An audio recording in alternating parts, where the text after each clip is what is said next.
नमस्कार फ्रेंड, आप सभी का एक बार फिर से स्वागत है। और फ्रेंड्स, लोकसभा का unstarred question 1704 dated 31 July. Family pensioner for LIC and general insurance pensioners.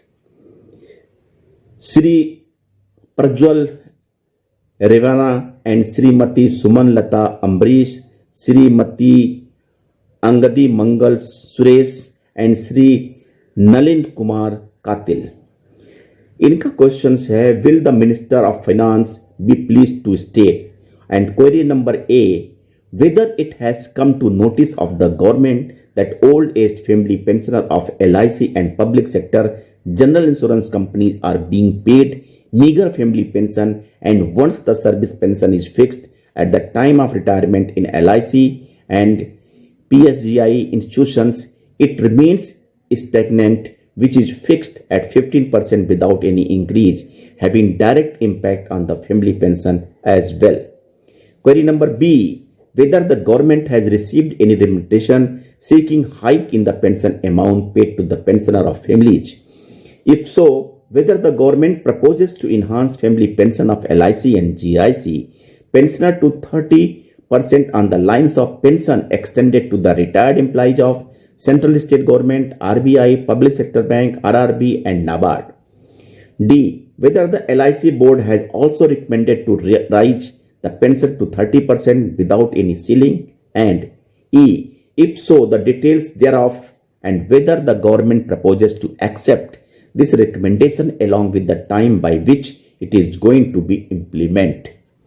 Minister of State in Ministry of Finance, Dr. Bhagwat Karan, has replied, A to E, the family of a deceased employee of Life Insurance Corporation and the public sector general insurance companies who die in service on or after retirement is entitled for family pension as per the provisions of Rule 39 of LIC of India and Rule 38 of General Insurance Employees Pension Scheme 1995, respectively, and amount of the family pension in LIC and the PSGIC is payable at rate of 15, 20, 30% depending upon scale of pay.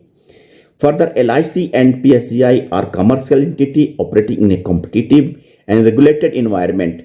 Any proposal which entails increase in cost is considered based on business principle and after assessing its impact on regulatory operation, inter alia and expenses of the management. Friends, वित्त मंत्री का जो जवाब है वो अनसेटिस्फैक्टरी कह सकते हैं। एक तरह से साफ साफ कहना है कि अभी हमारे पास कोई न प्रपोजल है ना हम इसको कुछ करना चाहते हैं। यहां पे कहना उचित होगा कि जब फाइनेंशियल सेक्टर में आप पेंशन की बात, फैमिली पेंशन की बात, चाहे RBI हो, नाबार्ड हो, पब्लिक सेक्टर बैंक हो, SBI हो एंड LIC एंड कंपनीज हो, सारे के वेज स्ट्रक्चर्स और उनके फैमिली पेंशन और पेंशन का रूल लगभग आइडेंटिकल होना चाहिए, ताकि फैमिली पेंशनर तो कहीं पे हो उनको समान अधिकार मिलना चाहिए, पेंशनर कहीं के भी उनको समान अधिकार मिलना चाहिए। दे डोंट उनको डिस्क्रिमिनेट नहीं होना चाहिए, चाहे वो सेंट्रल गवर्नमेंट के हो, चाहे स्टेट गवर्नमेंट के हो, या पब्लिक सेक्टर बैंक के हो अथवा LIC के।